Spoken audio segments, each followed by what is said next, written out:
Amata Dhamma 6 Talks on Dhamma, 4. Ajaan Mahã Boowa Ñanasampanno. Translated by, Ajaan Suchard Sujato. A Forest Dhamma publication. All commercial rights reserved. Copyright by Ajaan Mahã Boowa Ñanasampanno. The gift of Dhamma excels all other gifts. The Lord Buddha. Developing the Samana in the heart. February 12, 1976. The Venerable Ajaan Mahã often discussed this topic whenever it cropped up in his desanas or talks. He would always highlight and elaborate on it as in the Muddodaya collection. But in there it is only treated in general terms and not in detail. I myself elaborate more in depth. Muddodaya does not do this. Sometimes Ajaan Mahã himself did not go into detailed analysis, but what he said was enough for us to comprehend. When we had the tree trunk, we would also have its branches. The Venerable Ajaan Mahã said, the Lord Buddha's Dhamma is pure, it accords with natural principles. But when it is being established in a Puthujana, an ordinary worldling, it is adulterated and counterfeit Dhamma. But in an Arya Pugala, noble one, it is real and genuine Dhamma. That was how he described and summarized it. There are, however, several levels of Aryans, namely, Sotapanna, Sakadagama, Anagama, going up to the Arahant, making 4 in all. Upon investigation, the Dhamma of the Sotapatti level is real and pure for the Aryan who has attained to Sotapanna.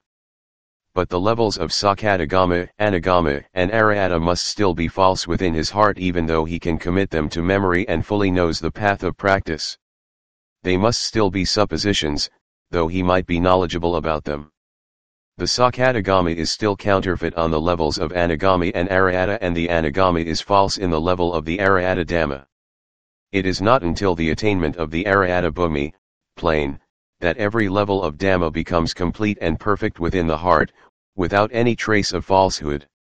Some may argue that since the Dhamma of the Lord Buddha is real and pure, it must remain so wherever it might be. It can be compared with pure gold, which, though it might fall into the mud, is still pure gold. It can't turn into mud or slush. If we don't clarify further, it is certain that pure gold remains pure gold, it doesn't become the mud. But who can deny that the gold is contaminated by the mud when they lie together and get mixed? Is there no difference between the gold fallen in the mud and slime and that which hasn't? Of course there is. How can someone assert that the pure, uncontaminated gold and the gold besmeared with slime are both equally pure? Surely, they are different. A second comparison, we could consider, is when food is prepared and ready for consumption. If it should slip from our hands into something dirty, then even though it had been suitable to eat, it becomes unacceptable because it's filthy and offensive. Or, if there is a dirty food container, regardless of how palatable and succulent the dish may be, once placed in the dirty vessel, it too becomes dirty. How can it be pure when it's besmeared with filth? The Dhamma of the Lord Buddha is of a similar nature. The vessel here refers to the heart, which alone is appropriate for receiving Dhamma. If this heart is defiled with corruption, then the contacted Dhamma, in associating with it, must also be corrupted. The intensity of corruption will depend on the concentration of the defilements. This is what the Lord called inauthentic and unreal, meaning not genuinely pure. Furthermore, although the palm leaf scriptures are Dhamma, when we look them up and study them, we only commit them to memory and retain them in the heart. But because the heart is filled with the kilsas, the Dharma that comes into it is just Dhamma learned by rote and not the genuine Dhamma. If it is real Dhamma, why don't the kilsas all disappear from our hearts, since each of us has studied and engraved it in our memory? Why are our hearts brimful with kilsas when we have already studied and learned every facet of Dhamma right up to Nibbana? They still haven't gone beyond the state of being fully possessed by the kilsas, and this is why the Dhamma is false. We should take out the Lord Buddha's Dhamma, both the theory and practice, pariyatti and papatti. Then investigate and analyze by way of conduct and practice following what was correctly taught. Only then will the Dhamma begin to be genuine from the stage of memory. This is because we have truly fixed it in mind as the outline and plan for our practice, and we haven't merely retained or committed it to memory without actually following the plan. This is similar to the plans for a house. Regardless of how many hundreds or thousands of designs might have been drawn up, they are still merely a sketch and not a house. It can't be properly called a house until its construction is completed, following the specifications of the blueprint. Committing it to memory for practical use is one thing, but to simply store it away without any interest in its practical application, is something else. Whatever happens, that which has been studied must then be put into practice. One will then definitely come to practice, and then having practiced, one will undoubtedly experience the results of practice, bhavat. This is the gradual, penetrating discernment and realization. The siddha will definitely come to steadily experience this, depending on one's ability in practice. We Buddhists should take pariyatti, theory, and papatti, practice, as the basic essentials, for they are intrinsically fundamental as the sasana is the principal Dhamma. If we take both the practice and theoretical study as imperative, then the sasana and the followers will excel in the Dhamma.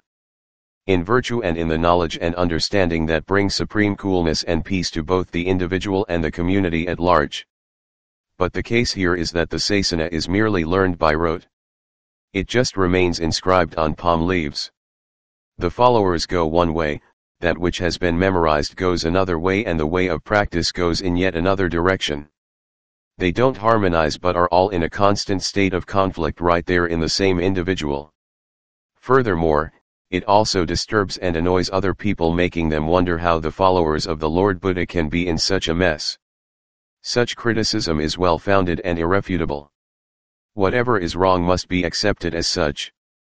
Once the theory is put into practice, the results will be in harmony. One will truly understand according to one's attainment level. Whatever has been experienced in the heart through one's practice can undoubtedly be correctly described. It will accord with the practical experience itself. One will be very bold and confident when talking of them without any qualms that one could be contradicted, for one has truly seen and experienced them in oneself. How could one have misgiving? There will be no scruples or twinge of conscience, because it is not guessing blindly nor hypothesizing. One did not plagiarize others' experience. One spoke from one's own experience and insight. How could it be wrong? How then could one be intimidated or shaken? Every one of us is seeking for the truth. We know the truth as far as our ability allows and can talk about it in as much as we know it. How then can there be any diffidence or misgivings? There are none, of course. It was never said that the Lord Buddha took a nibbana course at any institution. Nor did he pursue in any school a study of the Eightfold Path, the Majjhima Patipada, middle way of practice. On the contrary, he did it all on his own by way of analysis and investigation right up to enlightenment. He realized and experienced Dhamma to his heart's contentment and then declared this Dhamma to the world. Who can be more capable and accomplished than the Lord Buddha, not having to learn from anyone but being a Sabanu? A self-enlightened one, and the founder of the Buddha Sasana, way of Buddhism. If we wish to be as worthy as the Sasana is truly professed to be, we who are followers must make ourselves worthy followers of the Sasana and its principles. We would then gain benefit. We would not just vainly bear the load of scriptures, unable to inflict any blows on the kilsas in our heart or gain any practical value. This would be inconsistent with the fame and reputation of the Lord Buddha and with the purpose of his teaching. Namely, the removal and elimination of the kilsa asava following the way of the Dhamma principles. Instead, what we do is shoulder the burden of the kilsas by merely bearing the Dhamma by rote, quite contrary to the purpose of the Sasana. This is how Dhamma turns mundane. The way for Dhamma to really be Dhamma is by the practice as already mentioned. When the texts have been studied and we practice, only then will we learn the truth. This is because the way of the Lord Buddha's teaching was perfectly expounded, being the Svakkhata Dhamma, well-taught Dhamma. The only deviation and sophistry is the practitioner's own misunderstanding, and in this case he is beyond help, since he is running contrary to the truth, which is Dhamma. The Sasana Dhamma of the Lord Buddha is like any merchandise which boldly challenges any test of validity or quality. This Dhamma merchandise will put all the other products out of business regardless of the market it's sold on. Because people are always on the lookout for good and genuine products. Once they have seen something that catches their eye, how can they fail to recognize it? Even small children recognize that much. But Dhamma is not a material substance which can be put on sale to compete with all the other commodities. It can only be appreciated by those who have experienced it and can only be realized and perceived by each individual for himself. Such an experience is not for the accumulation of the kilsas nor for ostentation nor conceit. These are the affairs of the kilsas. Every stage of insight and realization is for the sake of uprooting the kilsas. They are inimical both to oneself and to others. How then could one show off one's attainments or wave them about in the manner to promote the growth of the kilsas and make other people sickened and disgusted? This is certainly not the way to practice for their removal. For this reason, the practitioner who has realized any Dhamma is usually serene and at peace. He follows within the bounds of reason whether he talks or remains silent. He is neither hungry nor acquisitive but lives like a Samana, recluse, one who lives within the bounds of reason in both his words and his stillness. This is what the Lord referred to when he said, Samananang sadas anam adamaingalamadam. To behold a Samana who is free from corruption and perversion is the highest blessing. Samana here is of 4 stages. The first is Sotapanna, the second Sakadagama, the third Anagama, and the fourth the Arahant. These are the various calibers of Samana. From the conventional viewpoint, this refers to those who have become a Samana by virtue of their attainment to the various levels of Dhamma. Sotapanna, Sakadagama, Anagama, or Arahant. All of them are a blessing to those who look to them with respect. This is the external Samana. Turning to the internal Samana, we see its various stages within the heart by means of investigation of the Sakha Dhamma. These are the agents that unveil the Magga and Phala, path and fruit, so that they may be clearly perceived within the heart another form of highest blessing. We must turn inward for our own benefit, or else we will be constantly searching for the external Samana. Perpetually speculating as to who is a Sotapanna, Sakadagama, and Anagama, and who is an Arahant. None of them wear labels or insignia like military officers, so how can we pick them out? Even if they truly are Sotapanna, Sakadagama, Anagami or Arahant, how could we know from their behavior and deportment? They would never flaunt it in the gross and indecent way the world does. They would never do it. Those who have impeccable virtue and seek after truth and Dhamma and who are imbued with the truth and Dhamma, cannot behave in this way. It's impossible. Seeking for this kind of samana so as to pay our respects is far from easy. It's so difficult to know when we might come across them. Instead, we should take any aspect of the teaching that spells out the way for achieving those 4 levels of samana. And then apply the teaching so that we can reach those very levels within ourselves. This is by far the most appropriate way. It really gets us to the heart of the problem, without uselessly wasting time in having to hunt for clues and chasing after shadows. When we have found a teacher who is imbued with truth and Dhamma, peaceful in body, speech, and heart, or better still if he is the first, second, third or fourth grade of samana, then we must not let slip the first, second, third, and fourth levels of samana which could appear within our own hearts. We would then reap the fruits of our practice when prerequisites and conditions are fulfilled, because the Lord Buddha did not reserve the fruits solely for himself. Sota means stream, or current. It means the entry into the stream of Nibbana.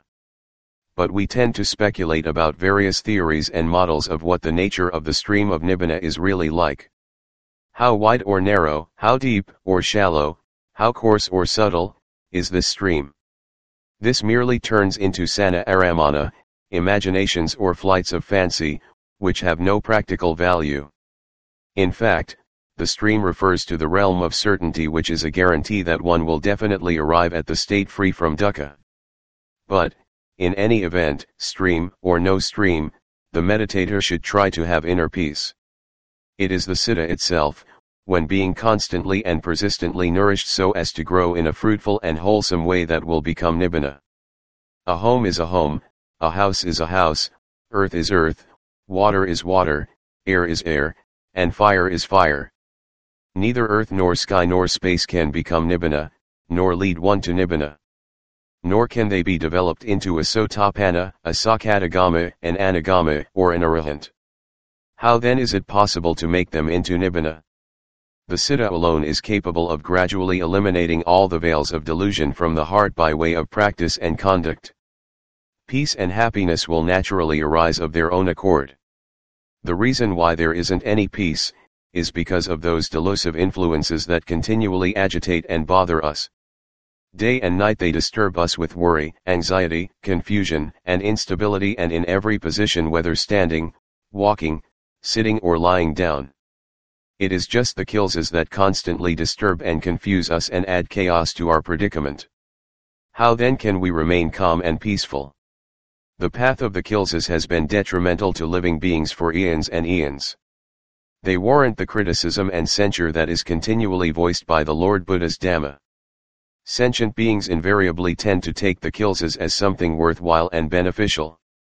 They never give a thought to throwing off the oppression and dominance of the kilsas, which are the cause for so much complaining in the world. If they are really so valuable and profitable, why all the moaning?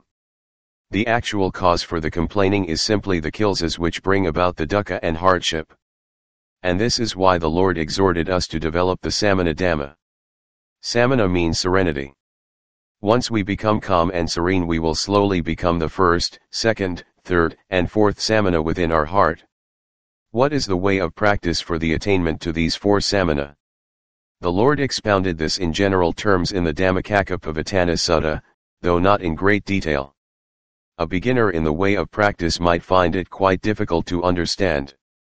The Lord said of the first Sakka Dhamma, truthful Dhamma, dukkha ariya sakka, the noble truth of suffering, that it was jatipi dukkha jarapi dukkha maranampi dukkha sakha parideva dukkha domatasupayasa.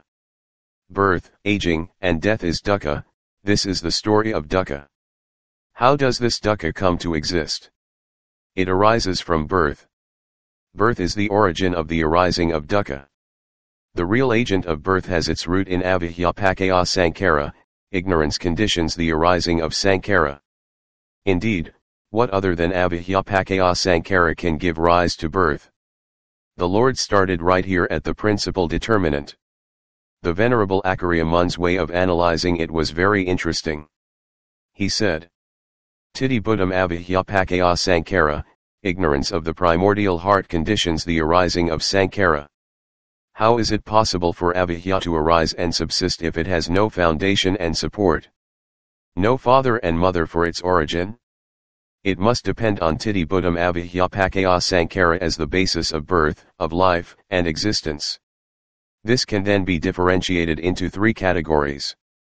Nandi raga sahagata tatara tatarabhanandani sayathadam kamatanha bhavatanha vibhavatanha, accompanied by enjoyment and lust. And enjoying this and that, in other words, craving for sensual pleasure, craving for being, and craving for non-being. The Lord said they are samudaya, origin of dukkha, or samudaya ariya sakka, the noble truth of the origin of dukkha. This is a noble truth. What then can be used to overcome it? The noble truth of the origin of dukkha is entirely made up of influences that only muddle the siddha, agitating and clouding it. If the siddha were material in nature, it would become all messed up and reduced to mud and slime. The three tanhas, cravings, are kamatanha, bhavatanha and vibhavatanha, craving, lust, and the inability to remain at ease, or live peacefully and naturally. Tanha is necessarily lustful and ravenous, grasping, and acquisitive. One is always restless, agitated, struggling constantly, chasing after and driven on by kamatanha, bhavatanha, or vibhavatanha. It is just this lust and craving that continually hound the heart under their oppressive and extorting influence. These are simple terms that the meditator who aspires for Dhamma and the overcoming of the constantly harmful kilsas can understand. The reason why the siddha can't remain in its natural state, is because of these influences that consume, disturb, instigate, and continually stir up chaos. It becomes impossible for the Siddha to have any peace. What can be done to remedy this? The Lord taught the Magga Arya Saksam, the noble truth of the path, which begins with Samaditya, right view, and Sama Sankapo, right thought, as the remedy for those conditions that create all the commotion and confusion. This comes through the power of craving, lust, and restlessness. When consumed by tanha, regardless of whether one is human or animal, one will openly or covertly take up the chase and in one way or another achieve one's objective. This is due to the compulsive craving, lustful ambition, and insatiability which force the heart to struggle constantly in pursuit of its various objects. All those who fall under this domineering power must be exposed to dukkha and torment. What is the cause of dukkha? This dukkha is caused by samudaya, which oppresses and lords it over the hearts of all beings, subjecting them to pain and misery. This goes on by day and night, in all the postures, walking, standing, sitting and lying, and in every form of existence. Every train of thought falls under the driving and oppressive force of samudaya, origin of dukkha. So what are we going to use to overcome and correct it? The most efficient tools for complete taming and eradication from the heart of these three samudayas are none other than samaditya, right view, sama sankapo, right thought, samanavaka, right speech, samakamanto, right action, sama ajivo, right livelihood, samavayamo, right effort, samasathi, right mindfulness, and samasamadhi, right calm, stability and firmness of heart. There are no other tools superior to these, the Mahihima Patipada, middle way of practice. What kind of view is considered samaditya, right view? Our hearts are now completely in the wrong. Kamatanha is wrong view, so are bhavatanha and vibhavatanha. As these are all wrong view, they perpetually affect both body and heart. Why is there affection and love? What is the reason behind it? We must bring our satipana, mindfulness and wisdom, to bear in the investigation of the body, which is the primary object of affection. We cherish this body first before going on to love other bodies. What do you think about this? Kamatanha, sensual craving, is right here. We must investigate into the basis of reason. What is the reason for love and affection? Is it love for the skin, flesh, muscles, bone, hair of the head or body? Whoever they belong to, they are just the same, so why this affection? Analyze and differentiate between them so that we can clearly perceive them. This separation and analysis is called magga. Samaditya, right view, is the panna, wisdom. These explain the truth about attachment, both the object of clinging and the reason for it. What is the value of this object of attachment? Instead of bringing comfort, benefit, and happiness, this attachment brings a blazing fire consuming the heart with dukkha, torment and hardship. This is the result of attachment, and it arises out of the false notion that these objects belong to us and are ourselves. These are all nonsense. Panna must therefore be sent into the chase to straighten out the wrong idea and to remedy it. This was why the Lord taught the investigation of the body Kayagata Sati. Probe into it. Investigate both inside and out, above and below, internally and externally. Do it thoroughly and judiciously, over and over again until one comes to comprehend it clearly. This is the way of panna, the tool for suppressing craving and thirst that arise due to the power of the kilsas. Nothing other than samaditya, right view, and sama sankapo, right thought, can overcome and put an end to craving and cure us of our desire. These are factors of the Eightfold Path. Magga Arya Saksam, noble truth of the path, is the instrument that can tame every type of kilsa. This is the way we should go. We must hit hard with our satipana, for this is the tool that can beat the tricks of the kilsas. Without hesitating, we must investigate anywhere that is dark and obscure. That's where the viper will be lurking. Wherever panna is not yet quick enough to follow, that will be the place of the arising of views of self, animal, people, I, they, mine, theirs. Panna must penetrate and pervade so as to see according to the natural scriptures, which are none other than the body and citta. The truth will then be unveiled, dispelling all notions of people, animal, I and they. How can there be such ideas once Panna has fathomed the truth that these fabrications and suppositions are all simply a fiction designed by the Kilsas, the masters of deception? Panna would then steadily follow through in its clean-up work until everything had been dealt with. The citta, that for ages has been oppressed by the might of upadana, attachment, will now be freed and uplifted through satipana.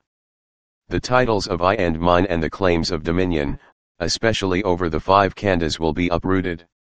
We have laid claim from birth that they are I and mine. That the flesh, sinew, bone, arms, and legs are all I and mine. That every section is I and mine, even though all these things are unaware of our claims. We draw up the boundaries of our own domain, and then as things intrude or impinge, they give rise to pain, agony and dukkha within the heart. We experience the dukkha not only in the body, but also in the heart due to our affection, our cherishing and the way in which we draw up our domain. The investigation leading to the penetration of the nature of things as they truly are was called by the Lord, the investigation of the Sakha Dhamma with Panna and Samaditha. In short, this refers to the correct view of the 4 Sakha Dhammas, one of which is Dukkha Sakha, the truth of dukkha. Samma Sankappo, right thought, is the way of thinking for the uprooting of the Kilsas. The Lord divided this into 3. First, we should not hold any thoughts of malice or enmity against others, abhayapata Sankappo. The general tendency of the Kilsas is basically towards animosity. Then, avihimsa Sankappo, which means refraining from burdening or oppressing oneself or others. Third, Nekama Sankappo refers to the resolution to free oneself from all entanglements. For example, from the shackle of kama chanda, delight in sense pleasures. Before anything can be spread out to disturb other people, according to the natural principles they must first bother us. This is due to the Siddha's incorrect view of things under the power of the Kilsas. Samma Sankappo must therefore be focused to rectify things at this place first. When Samma Sankappo and Samaditthi are brought together, they are similar to single strands of cord weaved together into one rope to increase the strength. They are the Siddha's activity, thinking up the various thoughts and associations of ideas. Together they become Panna. This then is the wisdom of the single Siddha, like the 2-ply rope. With all 8 factors combined they become a single, 8-ply rope, which is actually the Mahihima Patipada, the middle way. This has been the most appropriate tool for correcting the Kilsas, ever since the time of the Lord Buddha. What else should be investigated if not the things that are even now entangling our hearts? We must untangle them here with Magga, for example Samma Sankappo, right thought. Only Magga can eliminate the Kilsas from the heart by using Satipana to investigate and battle against our delusion in the arena of the body and khandhas. We must contend on the platform of Rupa, Vedana, Sana, Sankhara, and Vinana. These are the objects of investigation, and we must examine them as our investigation targets until we see into their real nature. Personally, I find it is against my style to teach about other things, but clarifying these points is close to my heart because these things are real. The Kilsas and Magga are both found here. The Sakha Dhammas dukkha, samudaya, niraya, and Magga exist right here. As Magga steadily quells the Kilsas, niraya, the cessation of dukkha, becomes steadily apparent by itself depending on the strength of Magga, which is the factor doing the work. Satipana is the agent that steadily subdues and eradicates the Kilsas and steadily bring about the cessation of dukkha. It's not possible for anyone to aim at putting an end to dukkha without treading in the way of Magga. The Lord said that niraya must be realized, but what method can we use to achieve this realization other than the application of Magga? If we simply concentrate all our efforts on realizing niraya without depending on the Magga as the way to clear and blaze the path, then we will achieve nothing, because this Dhamma is an outgrowth of Magga. The Lord simply pointed out the characteristics and functional relationships. But the essential thing is, when Satipana focuses its attention on any particular point, it will steadily spread to all the other Sakha Dhammas. They work together simultaneously, like various parts of a large clockwork mechanism that all interrelate. If we were to try to differentiate each independent function, it would be as confusing as trying to follow ox tracks inside the corral. It's just not possible. We should therefore investigate a single object like Rupa Dhamma, corporeal, or Nama Dhamma, incorporeal, which can be found right in this very body. For example, Rupa contains many different object parts. Although Vedana, feeling, may arise during the investigation, there won't be any upset or bother because Rupa, form, is Rupa, and Vedana is just Nama Dhamma, a mental phenomenon.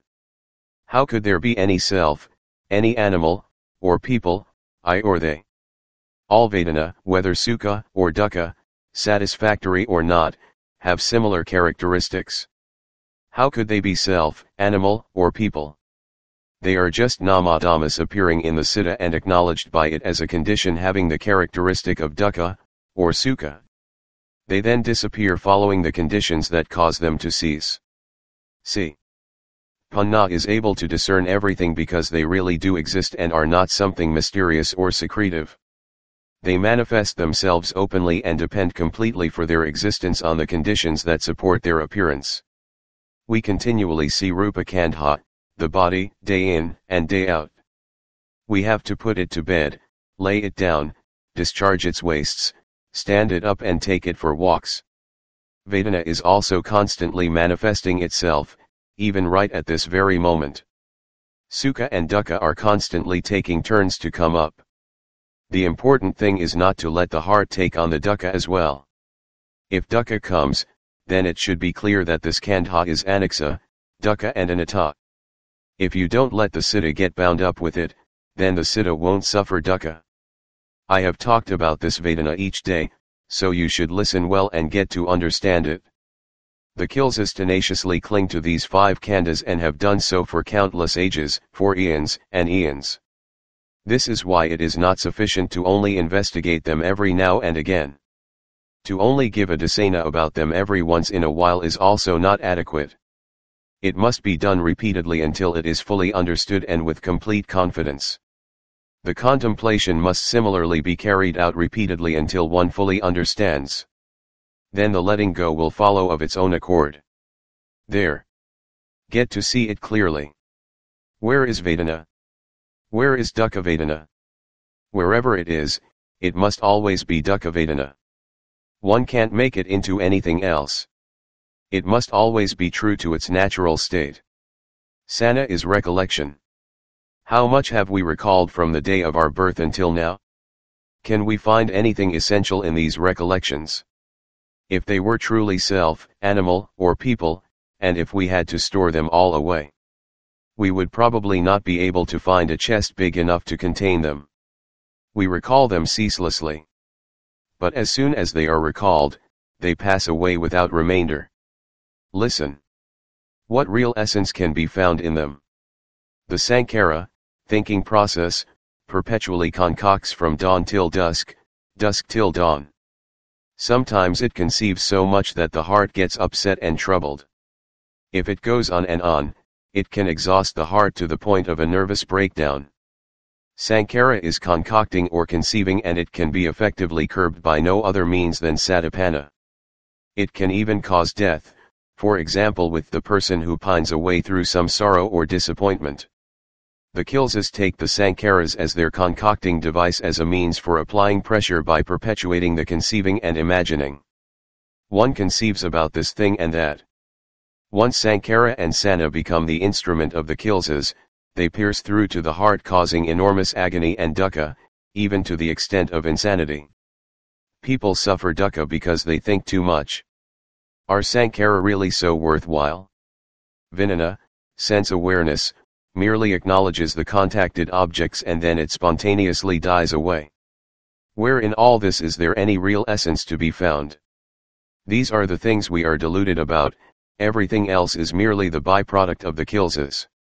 This is the truly fundamental point. This is the way to tread the Magga Patipada, path of practice, and it is here that we must investigate to achieve clear insight. In other words, this is called the Magga Sakka, path of truth, and is the means of correcting and overcoming our delusion. Then, as the result of our letting do, the heart can be at peace and free from all worries. Death is a fundamental law beyond the world's sphere of influence. The laws of anicca, dukkha, and anatta follow the course of nature and are themselves the way of nature. If the time hasn't really come, even though we may have anticipated it in our investigation, it, the body, won't break up. But when the time has arrived, however tenaciously we may cling and hold back, no interdiction can prevail and it just goes its own way, the so-called way of nature. No one can exert any influence, interfere with or mitigate against it. It must follow its own road, letting nature take its course. This is an undeniable principle in the world. How can it not be called the fateful and destined road? Who can prevent its course? We must investigate so that we can see according to its true nature, as they say, to fell a tree from the windward side. We must not run counter to the Lord Buddha's Dhamma, which was expounded according to the natural principle. But rather we should comprehend it by following the truth. The heart will then be at peace. When the heart coexists with the kilesas, it dwells in confusion and consequently reaps dukkha. We have already seen the harm in this, and we must make sure the heart stays with Dhamma, mindfulness, and wisdom. The heart will then be secure, protected, cool and tranquil. We must try to overcome kilesas wherever we find them. When we have done this externally, we must exterminate them within the Ditthikandha, the body, and then inside the Citta itself. We must use all-encompassing panna to completely penetrate all of the kilesas, those authors of the concepts of animal and people. From the moment the kilesas have been entirely dispersed, all notions of self, animal, and people will cease to be a problem. Such ideas about people and animals will disappear by themselves, and we will no longer have pointless fantasies about them. The truth is left as it actually is, bringing peace of mind and freedom from all worries. Peace is then really attained right here, but it isn't the Sakka Dhamma. Dukkha is a Sakka Dhamma. B. Auth. The dukkha of the body and heart are called dukkha sakka, the truth of dukkha. Samudaya is a function of all the kilesas, asavas, defilements and taints, and is called samudaya sakka, the truth of the origin of dukkha. Magga ranges from samaditya, right view, through to samasamadhi. T2 is Sakka Dhamma, that is, a tool for the correction and eradication of the kilesas which are the origin of dukkha. Nara follows, performing the work of steadily extinguishing dukkha until the total penetrative realization of the nature of samudaya. Samudaya is the principal culprit that only exists inside the heart. When it is completely eliminated and the kilesas have also been totally expelled, nara, the total cessation of dukkha, will be realized. Vimutti, freedom, is the one who knows that dukkha has ceased and that the kilesas are finished due to Magga's destructive power. This is not the Sakka Dhamma. Vimutti is the purified one and not any of those four Sakka Dhammas. The Sakka Dhammas are only a means to an end, and when the end is reached they naturally lose their prevalence. There is no need for coercion or force. It is a natural consequence, just as the stairs lose their significance once we have climbed them. Such is the way of Magga. So too with Satipana. Once it has completely accomplished its task and the Citta has attained to deliverance, its instrumental work in dispelling the kilesas asavas automatically ceases. This is our sign of excellence. It is the Samana, the supreme Samana, the fourth class of Samana. The first Samana we encountered was the Sotapanna, the second the Sakadagama, the third the Anagama. We have consecutively met each one in our practice. The fourth Samana is the Arahant, the Arahata Dhamma. This is the ultimate achievement realized through the Magga Patipada, path of practice, the most penetrating and brilliant of ways.